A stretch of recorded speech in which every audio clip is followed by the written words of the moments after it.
Shalom, damai Kristus beserta kalian. Hari ini saya akan menceritakan satu kesaksian lagi. Sebelum nanti saya akan jabarkan satu persatu inti pengalaman rohani saya. Mulai dari kenapa saya gak boleh nginjilin umat Islam, apa maksud berbuah, siapa mereka yang berteriak-teriak, Tuhan, Tuhan, bukankah kami mengusir iblis demi namamu? Sampai apa yang menjadi kehendak Bapa. Waktu saya masih bergumul, apa yang menjadi kehendak Bapa, saya gak punya jawaban sama sekali. Jawaban ngawur pun saya gak punya. Hanya saya simpan saja dalam hati. Pokoknya semua yang menjadi pertanyaan saya, pergumulan saya, bahkan juga apa yang tidak pernah saya tanyakan, tetapi Tuhan kasih tahu, akan saya beritahu pada kalian. Oke, kita mulai. Jadi saudara-saudari, setelah perjumpaan saya dengan Yesus pagi dini hari itu, segala beban rohani saya lenyap. Datanglah padaku kalian semua yang letih, lesu, dan berbeban berat. Aku akan memberi kelegaan padamu. Dan beban saya memang benar-benar Dia angkat. Yesus buang. Segala pertanyaan saya terjawab, lunas, tuntas. Pada saat itu juga, saya langsung tahu semua jawaban atas pertanyaan-pertanyaan saya. Kenapa saya gak boleh nginjilin umat Islam? Saya langsung tahu. Apa yang menjadi kehendak Bapa, saya langsung tahu. Apa itu Trinitas, saya langsung tahu. Semuanya. Tetapi hanya yang saya tanyakan. Lantas selanjutnya apa? Hari-hari selanjutnya adalah firman mengalir deras dalam diri saya. Masuk ke otak, otak bilang, ini Yesaya. Dan hati yang menjabarkan, bla bla bla bla bla. Ini Yeremia.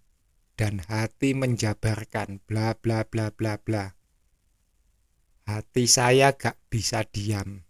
Ngoceh tentang firman.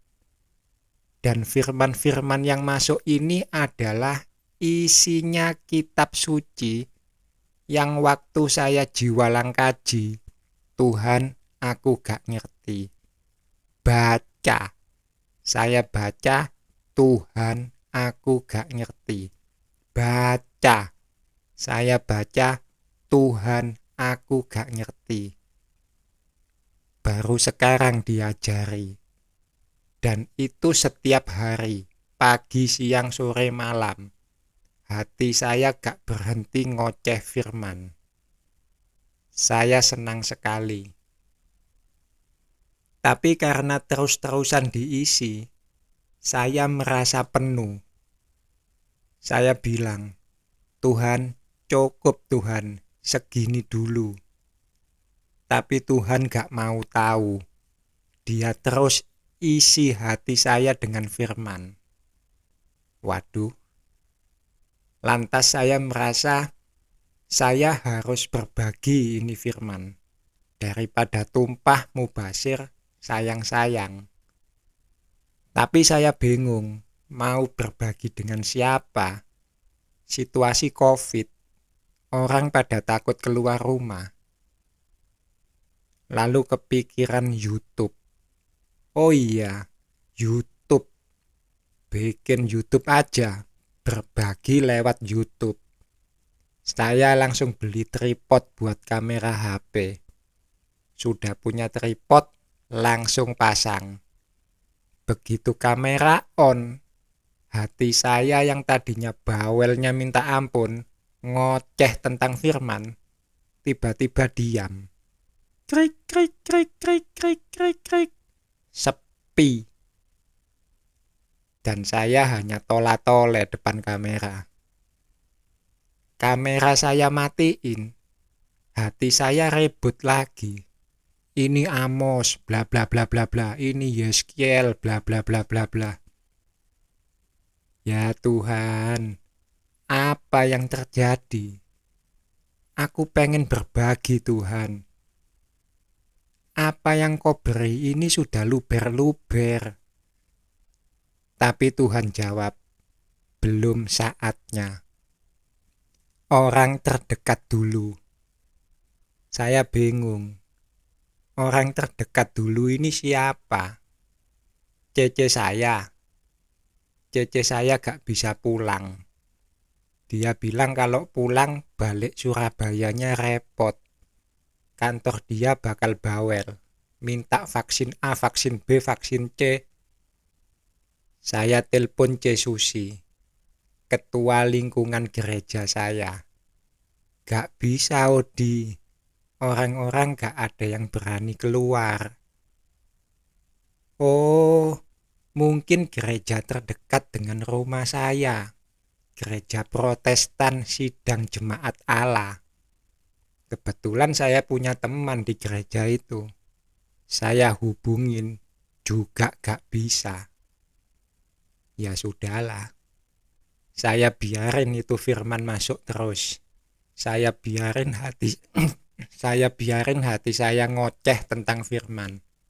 Pagi, siang, sore, malam. Tapi suatu hari ada jeda sejenak di mana hati saya berhenti ngoceh tentang firman. Dan jeda itu saya gunakan untuk merenung. Saya lagi duduk di meja kerja.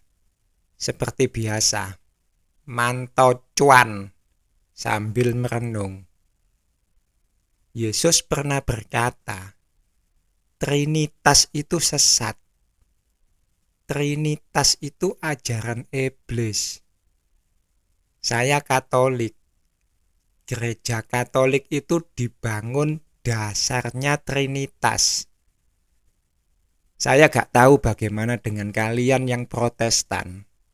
Kalau kalian berkata, kita Protestan, Odi, dan kita juga percaya Trinitas, maka saya katakan pada kalian, keluarlah dari Trinitas.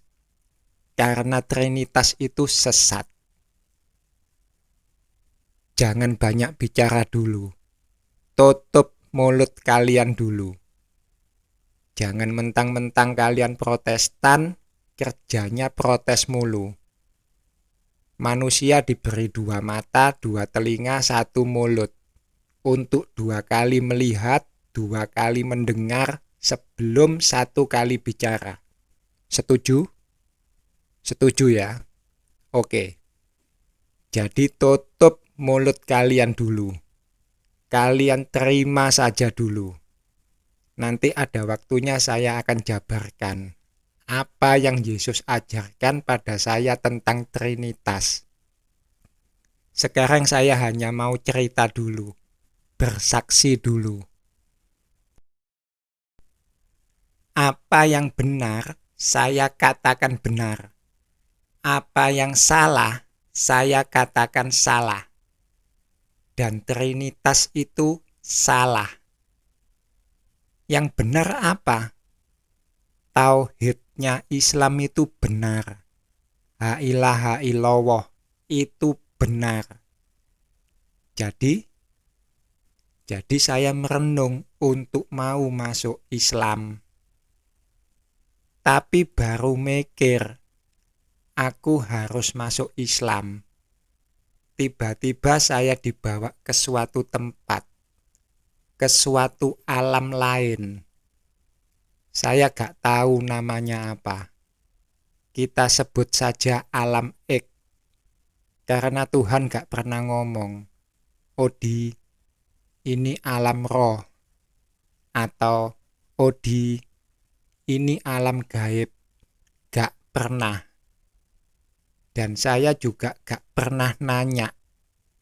Jadi kita sebut saja alam X. Saya lagi duduk di meja kerja. Merenung, saya harus masuk Islam. Tiba-tiba pemandangan di ruang tempat saya duduk berubah.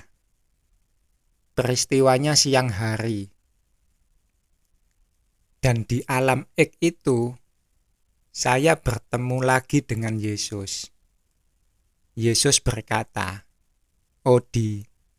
Saya jawab, "Ya Tuhan."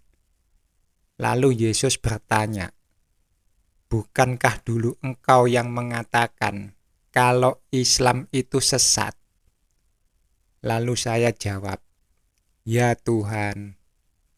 Lalu Yesus bertanya lagi, "Bukankah dulu engkau yang ingin nginjilin umat Islam?"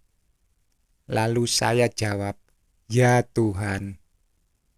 Lalu Yesus bertanya lagi, "Kenapa sekarang engkau mau masuk Islam?" Saya jawab pertanyaan Yesus dengan pertanyaan, "Tuhan, bukankah dulu engkau yang mengatakan padaku bahwa Trinitas itu sesat? Bukankah dulu engkau yang mengatakan padaku bahwa Trinitas itu ajaran iblis? Lalu kenapa aku harus mempertahankan kekristenanku?" Lalu Yesus tersenyum dan mengulurkan tangannya sambil berkata, "Odi, engkau ikutlah aku." Tapi di saat yang bersamaan, dari jauh iblis datang dan dalam sekejap berdiri di samping Yesus, samping kiri Yesus, kanan bagi saya, karena kita berhadapan. Jadi Yesus di sebelah kiri saya, iblis di sebelah kanan saya, berhadapan. Iblis datang gak ngomong apa-apa, tapi langsung menyodorkan tangan yang lain. Tangan siapa itu? Tangannya Rose. Siapa itu Rose? Pacar saya, calon pendamping hidup saya. Saudara-saudariku yang terkasih, iblis itu gak pernah menggoda kita, mencobai kita dengan sesuatu yang tidak kita takuti. Dulu ia pernah mencobai saya dengan kata dipenggal, dan saya langsung tertawa. Begitu saya tertawa, dia tahu kalau saya gak takut. Jadi dia gak buang-buang waktu dengan berusaha mati-matian merubah saya agar takut dengan kata-kata dipenggal. Tapi iblis segera cari cara lain. Dan dia coba dengan kata dipenjara. Saya takut. Dan karena dia tahu saya takut, maka ketika saya sedang berusaha menguatkan diri, bayangan-bayangan di penjara itu begitu kuat dan terus-terusan muncul. Tapi endingnya kita sudah tahu, saya menang. Dan sekarang dia sodorkan tangan Rose, di saat Yesus juga menyodorkan tangannya. Ketakutan saya yang satu ini memang sudah diketahui iblis sejak lama. Apa yang menjadi ketakutan saya ini? Saya ini takut menjadi tua dan sendirian. Saya takut menjadi kakek-kakek sendirian. Itu sebabnya iblis ulurkan tangan Rose di saat Yesus mengulurkan tangannya. Pilihan yang berat bagi saya. Dua tangan di depan saya, madu dan racun. Lalu saya pandangin wajah Yesus, dan diam-diam saya meneteskan air mata. Saya nangis. Karena saya pandang wajah Yesus, tetapi tangan saya menggenggam tangan Rose. Yesus gak marah. Ia justru senyum. Ia tarik tangannya, lalu balik badan dan jalan pergi menjauhi saya. Saya hanya bisa menangis, memandang belakang Yesus yang terus berjalan menjauh. Dan kemudian saya dikembalikan ke dunia ini lagi, ke rumah saya, di mana saya sedang duduk di meja kerja saya, dan saya menemukan diri saya dalam kondisi menangis. Tapi saya ingat kata-kata Yesus yang berkata, "Odi, engkau ikutlah aku." Dan saya tidak asing dengan kata-kata itu. Lalu saya ambil kitab suci, saya cari di mana saya pernah mendengar kata-kata itu. Matius 8, 18 sampai 22. Hal mengikut Yesus. Saya akan bacakan untuk kalian.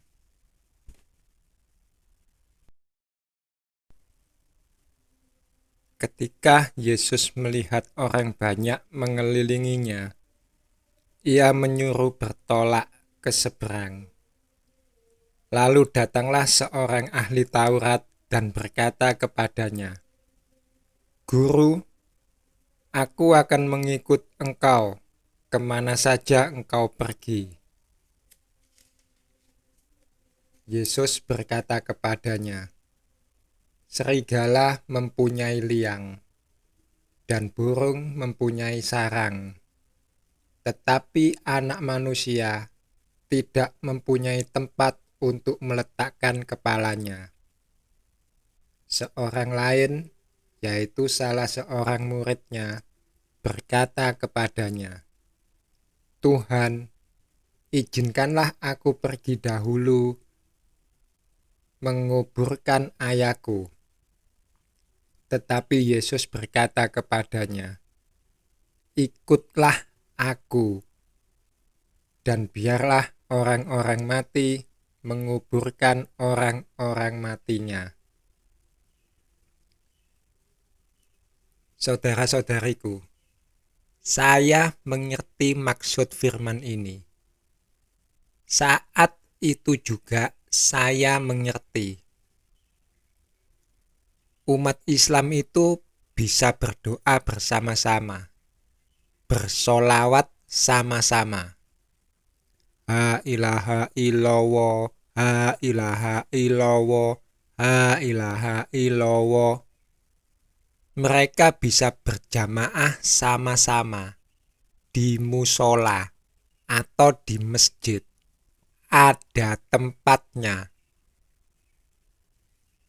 Dan orang Kristen pun demikian. Yang Katolik, haleluya, haleluya, haleluya.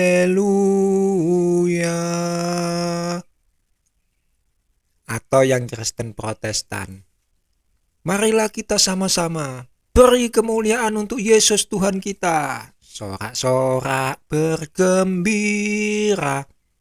Ada tempatnya, gereja.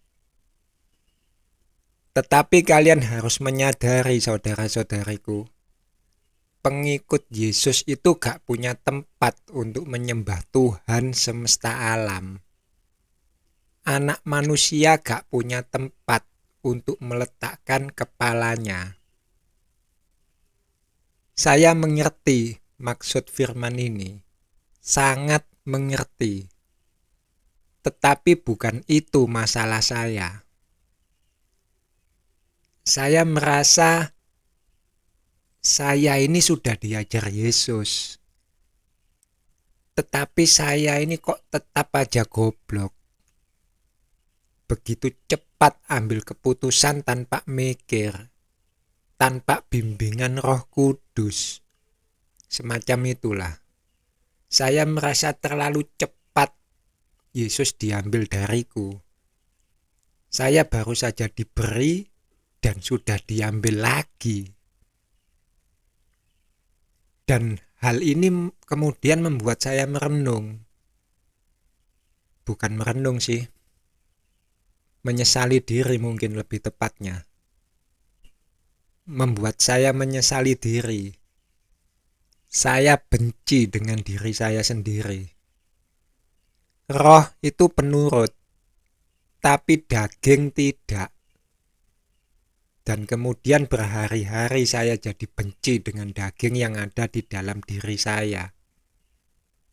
Saya gak ingat berapa hari saya menyesali diri. Mungkin 3-4 hari. Karena daging, saya jadi kehilangan Yesus. Karena daging, saya jadi merasa percuma Yesus datang ngajari saya. Percuma Yesus datang ngajari saya. Ada rasa sesak di dada. Seandainya waktu bisa diulang, saya akan pilih tangan Yesus. Tetapi waktu tidak mungkin berjalan mundur. Waktu tidak bisa diulang. Dan hal itu membuat saya menangis. Saya nangis di dipan. Saya menangis sejadi-jadinya sambil saya tutupin bantal biar tetangga gak denger kalau saya sedang nangis. Tapi ketika saya tutup bantal, tiba-tiba saya dibawa lagi ke alam X, di mana di sana saya menemukan diri saya sedang menangis dan menggenggam tangan Rose. Sementara saya melihat Yesus jalan membelakangi saya dengan jarak kira-kira sudah 10 meter. Dan saya berkata dalam hati, "Ya Tuhan, apakah ini kesempatan kedua bagiku?" Ya, ini kesempatan kedua. Ini kesempatan kedua, Odi. Ini kesempatanmu untuk melepaskan Rose. Tapi saya gak mau melepaskan tangan Rose. Saya masih genggam erat. Saya mau teriak, "Yesus!" Gak bisa. Sampai akhirnya ada sesuatu yang tiba-tiba menampar saya. Saya ditampar. Tapi gak tahu siapa yang nampar. Tapi ya puji Tuhan, karena ditampar itu, saya kaget dan berhasil melepaskan tangan Rose. Lalu saya teriak memanggil nama Yesus. "Yesus!" Yesus berhenti, lalu membalikkan badan menghadap saya. Saya berlari kecil mendekati Yesus, dan diam berdiri kira-kira jarak 3 meter dengan Yesus. Saya berharap-harap cemas, takut kalau Yesus ngusir saya. Tapi ternyata tidak. Dia tersenyum, lalu kepalanya memberi isyarat agar saya ikut dia. Lalu Yesus membalikkan badan membelakangi saya lagi dan berjalan. Saya tersenyum, lalu berlari kecil dan ikut di belakang Yesus. Lalu sambil jalan Yesus berkata, "Odi." Saya jawab, "Ya Tuhan." Lalu Yesus berkata, "Jika engkau ingin mengikut aku, engkau harus meninggalkan segalanya." Lalu saya menjawab, "Ya Tuhan, aku mengerti. Aku minta maaf." Lalu Yesus menjawab, "Aku memaafkanmu." Dan saya ditarik kembali ke dunia, di mana saya menemukan diri saya baring di dipan, ketutupan bantal, tapi mata saya sudah gak ada bekas nangisnya. Itulah semua kesaksian saya, dan kesaksian saya benar adanya. Saya tidak punya agama lagi. Saya hanya pengikut Yesus, itu saja. Saya bukan Katolik lagi, bukan Kristen Protestan, bukan pengikut Yehova, bukan pengikut Yahweh, atau aliran-aliran apapun sebutannya. Dan saya juga bukan Islam, meski tauhid itu benar, karena saya tidak bisa bersaksi tentang Muhammad. Yang mendatangin saya, yang ngajar saya, bukan Muhammad, tetapi Yesus. Sehingga saya bersaksi tentang Yesus. Jadi saudara-saudariku yang terkasih, khususnya kalian saudara-saudariku yang ada di Gereja Katolik Santo Antonius dari Padua, Pasuruan. Kalian harus tahu, aku ini orang bidat. Bidat adalah orang yang tidak percaya lagi dengan ajaran gereja, terutama ajarannya tentang Trinitas. Bukan tidak percaya ajaran Yesus. Romo Widodo membidatkan saya, dalam tanda petik, karena saya tidak percaya lagi ajaran gereja. Dan saya membidatkan gereja. Saya membidatkan Romo Widodo karena tidak percaya ajaran Yesus.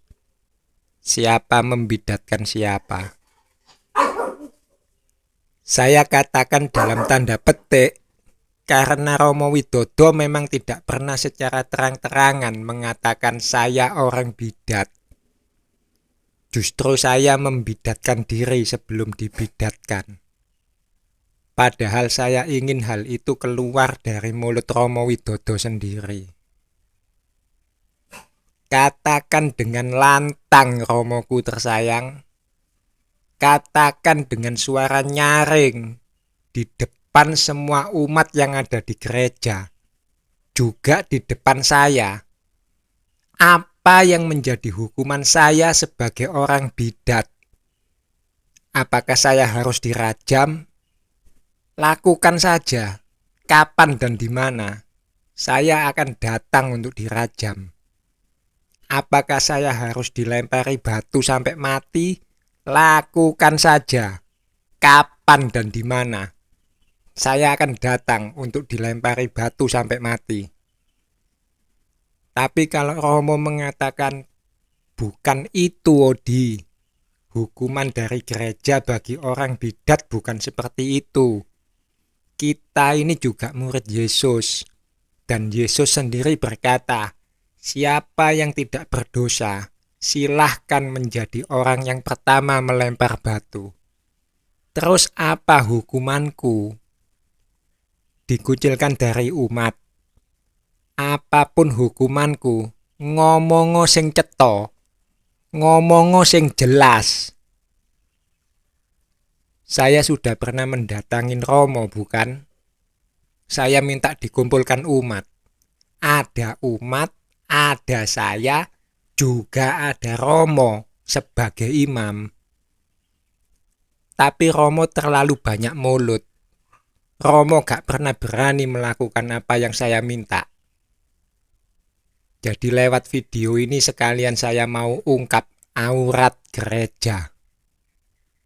Saya gak boleh datang lagi ke Gereja Katolik Santo Antonius dari Padua, Pasuruan.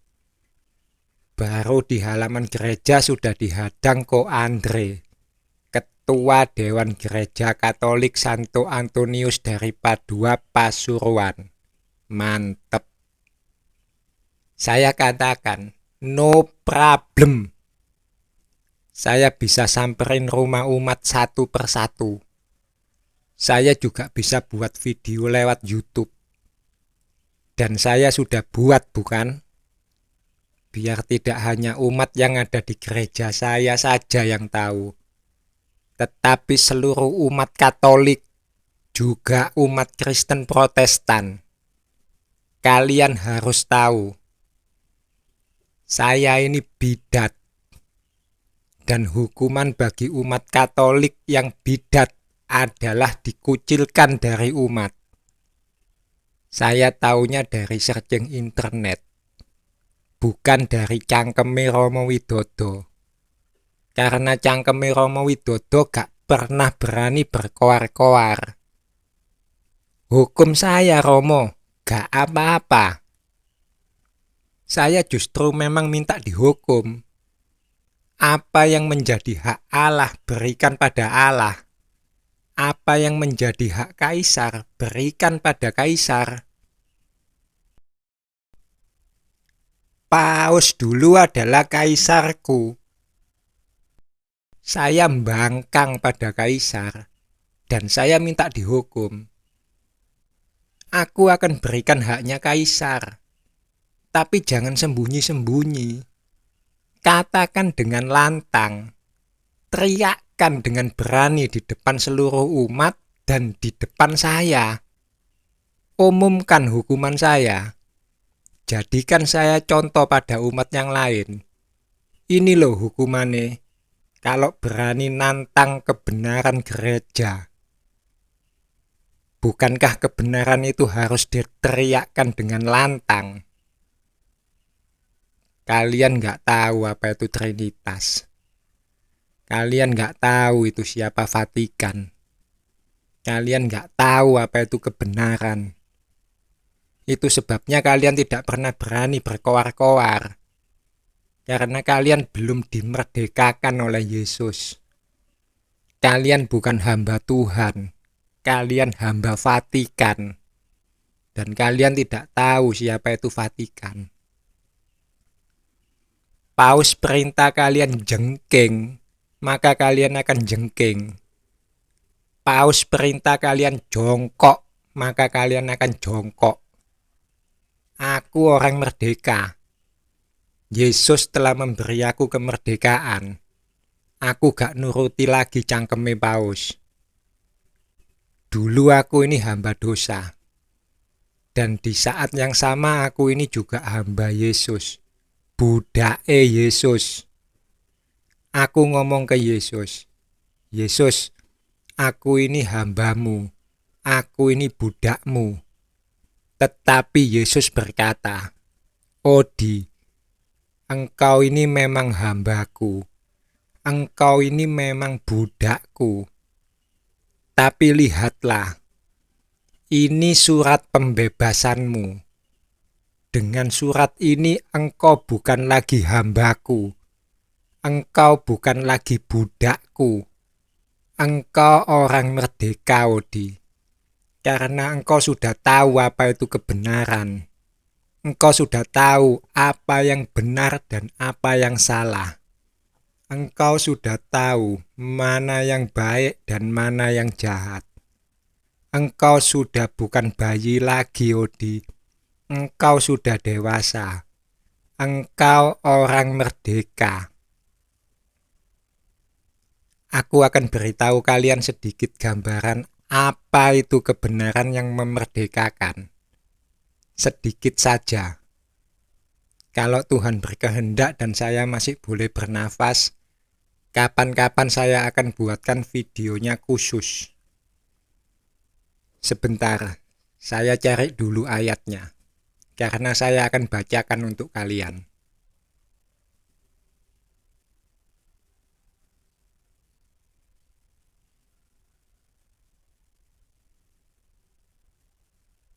Oke, ini dia.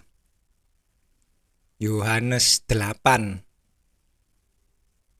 ayat 30 sampai 36. Kebenaran yang memerdekakan. Setelah Yesus mengatakan semuanya itu, banyak orang percaya kepadanya. Maka katanya kepada orang-orang Yahudi yang percaya kepadanya, jikalau kamu tetap dalam firman-Ku, kamu benar-benar adalah murid-Ku. dan kamu akan mengetahui kebenaran, dan kebenaran itu akan memerdekakan kamu. Jawab mereka, kami adalah keturunan Abraham dan tidak pernah menjadi hamba siapapun. Bagaimana engkau dapat berkata, kamu akan merdeka? Kata Yesus kepada mereka, Aku berkata kepadamu, sesungguhnya setiap orang yang berbuat dosa adalah hamba dosa, dan hamba tidak tetap tinggal dalam rumah, tetapi anak tetap tinggal dalam rumah. Jadi apabila anak itu memerdekakan kamu, kamu pun benar-benar merdeka. Aku orang merdeka. Aku bebas memilih. Merdeka. Sekarang ini bulan April. Secara duniawi, secara penanggalan liturgi, ini masuk bulan puasa. Prapaskah. Kalian puasa, gak makan, gak minum, gak ngerokok, gak nonton video-video porno. Kalian jaga hati, jaga sikap, jaga kelakuan. Kalian sunat hati. Tetapi kalian gak ngerti apa itu puasa. Percuma. Kalian melakukan puasa hanya karena kalian masih terikat dengan kalender liturgi. Masih terikat. Sekali lagi, masih terikat.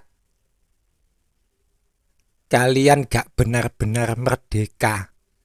Karena kalian gak tahu apa itu puasa.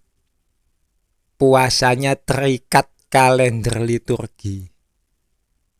Kalender liturgi ngomong, ini puasa.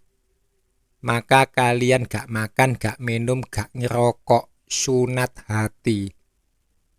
Kalender liturgi ngomong, masa puasa sudah selesai. Kalian merdeka. Yang memerdekakan kalian kalender liturgi. Kalian rakus lagi. Makan, makan, makan, dan makan. Cuan, cuan, cuan, dan cuan. Duit, duit, duit, dan duit. Saya kasih contoh pakai puasanya umat Islam. Siang gak makan, gak minum, gak ngerokok. Saya ambil yang ngerokoknya. Karena saya perokok. Waktu gak puasa, ngerokoknya 1 hari hanya 1 bungkus. Tapi sekarang waktunya puasa. Siang gak ngerokok, gak boleh ngerokok karena puasa. Begitu malam, waktunya buka puasa, langsung ngerokok. Puas-puasin ngerokok, mumpung lagi buka. Mumpung lagi gak puasa. Buka puasa berarti gak puasa. Makan, minum, ngerokok. Kebal-kebul sambil nunggu waktu sahur, siap-siap puasa lagi. Gak kerasa kebal-kebul malah habis 3 bungkus. Mending puasa atau gak puasa kalau kondisinya seperti itu. Kalau kata saya pribadi, mending gak usah puasa. Gak puasa rokok sehari hanya sebungkus. Puasa malah sehari habis 3 bungkus. Karena gak ngerti inti dari puasa. Kalian umat Kristen sama aja. Podo wae. Gak ngerti apa itu puasa. Kalender liturgi bilang ini masa puasa. Maka kalian puasa. Gak makan, gak minum, gak ngerokok. Kalender liturgi bilang ini bukan masa puasa. Maka kalian kembali jadi rakus. Makan, makan, makan, dan makan. Cuan, cuan, cuan, cuan, dan cuan. duit, duit, duit, dan duit. Investasi apa yang bagus bulan depan? Investasi apa yang bagus tahun depan? Kalian puas-puasin daging kalian lagi. Nonton film bokep lagi. Cak-cuk lagi. Puasa kalian puasa. Tetapi kalian gak ngerti apa arti puasa. Paskah kalian paskah. Tetapi kalian gak ngerti arti paskah. Natal kalian natalan. Tetapi gak ngerti apa arti Natal. Aku berkata pada kalian, hari-hari besar liturgi kalian lakukan. Bulan-bulan liturgi, tahun-tahun liturgi, perayaan-perayaan liturgi kalian lakukan. Tetapi perintah Allah kalian abaikan. Saya akan masuk lebih dalam lagi. Saya akan ambil 3 perkara, bahkan 4 perkara dan 5 perkara untuk menjelaskan arti kebenaran yang memerdekakan, yaitu sunat, sabat, dan babi, makanan halal dan haram. Yang pertama, sunat. Kalian umat Kristen sering mengatakan sunat katan atau kitan, whatever. Pokoknya sunat daging. Ujung daging manukmu diketok, dipotong. Kalian sering mengatakan sunat daging itu gak penting. Yang penting itu sunat hati. Kalian berkoar-koar tentang sunat hati. Saudara-saudari, gak sunat daging itu gak apa-apa. No problem. Yang penting sunat hati, saudara-saudari. Kalian dengar apa yang dikatakan Paulus. Paulus pernah berkata, aku, Paulus, berkata kepadamu, jikalau kamu menyunatkan dirimu, Kristus sama sekali tidak berguna bagimu. Bahkan saudara-saudari, Tuhan semesta alam sendiri pun pernah berkata, sebab itu, sunatlah hatimu, dan jangan lagi kamu tegar tengkuk. Kalian ngoceh, berkoar-koar tentang sunat hati tanpa pernah tahu arti sunat. Aku bertanya pada Yesus tentang sunat. Yesus, apakah benar orang Kristen itu gak sunat daging gak apa-apa? Yesus tidak menjawab dengan tegas. Boleh, no problem. Atau sebaliknya, gak boleh Odi, tetap harus wajib sunat. Yesus tidak menjawab dengan tegas. Tetapi Yesus berkata, Odi, kamu ini sudah merdeka. Kamu boleh pilih. Mau sunat daging silahkan, mau gak sunat daging silahkan. Kamu sudah tahu mana yang benar dan mana yang salah. Dan saya pilih sunat. Saya sunat katan itu sudah lama. SMP saya sunat. Jadi saya sunat sebelum tahu arti sunat. Saya sudah sunat sebelum saya bertanya pada Yesus. Orang Kristen itu gak sunat boleh apa gak? Aku berkata pada kalian, baik sunat daging maupun sunat hati, keduanya adalah perintah Tuhan semesta alam. Perintah pertama adalah sunat daging. Dan karena orang Israel masih tegar tengkuk, padahal sudah disunat kulit katannya, maka Tuhan semesta alam memberi perintah untuk sunat kedua, yaitu sunat hati. Jika kalian bertanya padaku, Odi, lebih penting mana, sunat daging atau sunat hati? Aku akan jawab, memang saudara, engkau benar. Lebih penting sunat hati. Tetapi saudara, sekarang aku yang mau bertanya pada kalian.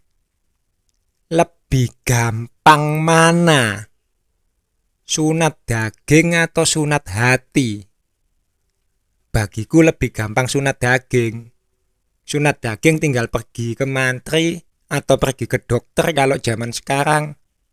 Dok, aku mau sunat. Lalu dokternya nyunat manukmu, selesai, beres. Tapi sunat hati, gak segampang cangkemmu ngoceh. Kalian yang berkoar-koar sunat hati lebih penting daripada sunat daging. Sudahkah kalian melakukan sunat daging? Belum. Perintah yang gampang, perintah yang mudah, yaitu sunat daging, belum kalian lakukan. Bagaimana kalian bisa melakukan sunat yang sulit, yaitu sunat hati? Opo cangkemmu iso tak percaya kalau kalian berkoar-koar, hatiku sudah disunat Odi, hatiku sudah disunat. Opo iso tak percaya? Dan kalian yang memang sudah sunat daging, kalian lihat manukmu sing wis disunat. Apakah daging dek manukmu bisa tumbuh lagi? Seperti kuku kalau dipotong bisa tumbuh lagi. Kalau gak bisa, seperti itulah kalian harus menjalani hidup. Bunuh keinginan-keinginan dagingmu.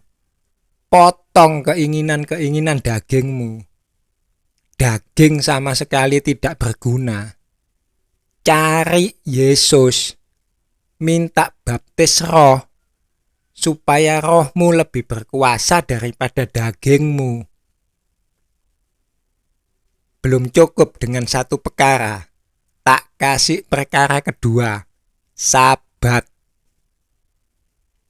Kalian umat Kristen ada yang mengatakan sabat sudah tidak berlaku. Karena Yesus sudah menggenapinya. Sebelum Yesus datang, sabat tidak mungkin bisa dilakukan oleh umat zaman sekarang. Terlalu sulit. Metik gandum saja sudah dianggap kerja. Apalagi masak. Angkat tilam aja sudah dianggap kerja. Apalagi bersih-bersih rumah. Gak ada sabat-sabatan. Yesus berkuasa atas hari Sabat. Tapi yang lain protes. Sabat masih berlaku. Hanya saja maksudnya bukan seperti itu. Belum lagi yang protes menjelaskan maksudnya. Sudah ribut lagi. Sabat itu Sabtu apa Minggu?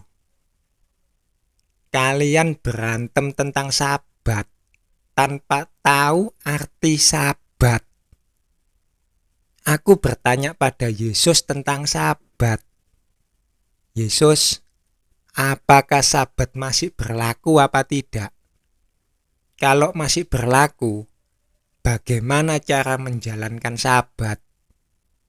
Yesus tidak menjawab dengan tegas.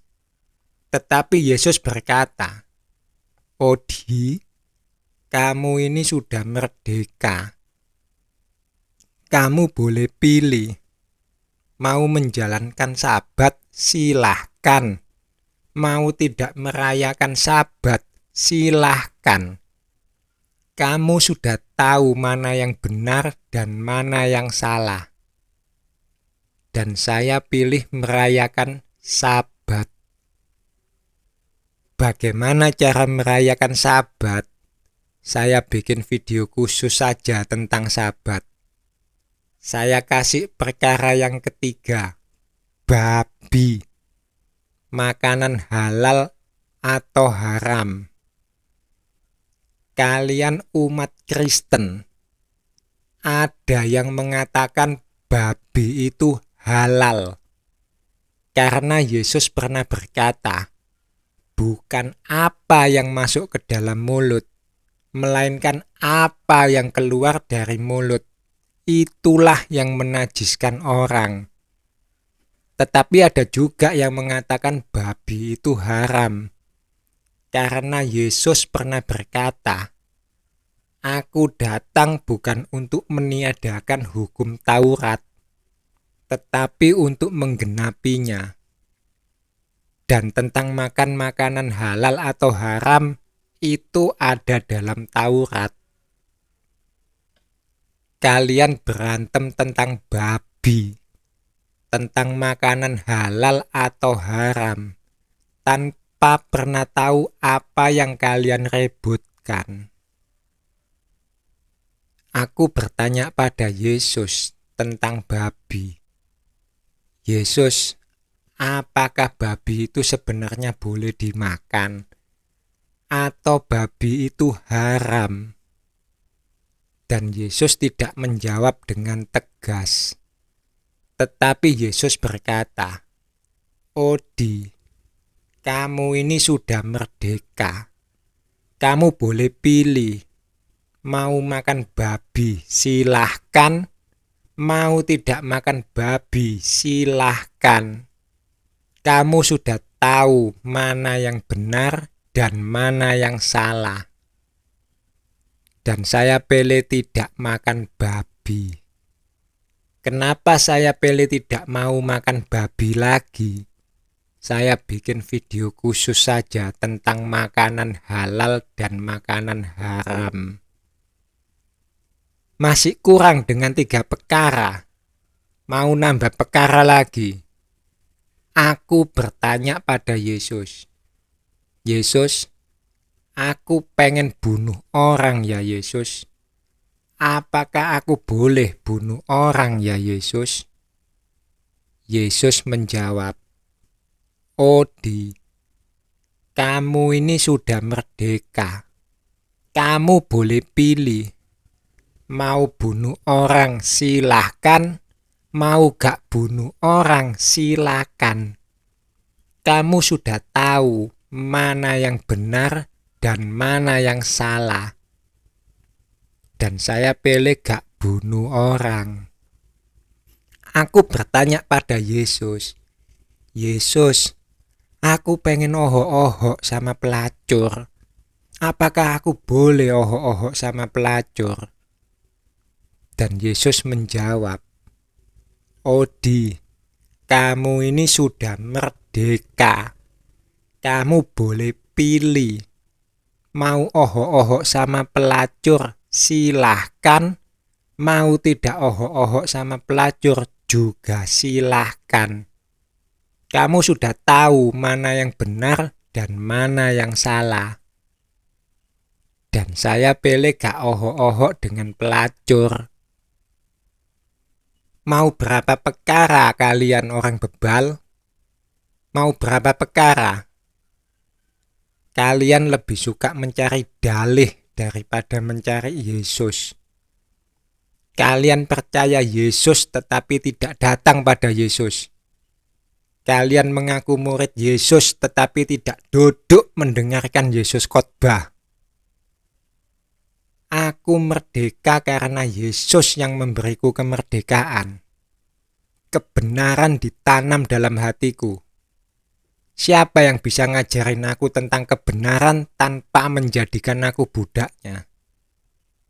Aku tahu kebenaran tanpa aku harus berbuat ini dululah, berbuat itu dululah, mesti gini dulu, mesti gitu dulu, tambah ini, tambah itu, harus doa ini, harus doa itu.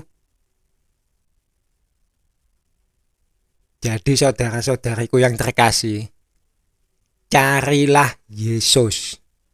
Jangan cari Odi Suntono. Apalagi cari Romo Widodo. Romo Widodo itu gak tahu apa-apa tentang Yesus. Gak tahu apa-apa tentang kebenaran. Yang ngajar Romo Widodo itu dosen-dosen di kampus teologi, cendikiawan-cendikiawan di seminari. Siapa mereka? Gak lebih dari orang buta. Orang buta nuntun Bapak Widodo yang juga buta. Maka Bapak Widodo menjadi Romo, imam yang buta.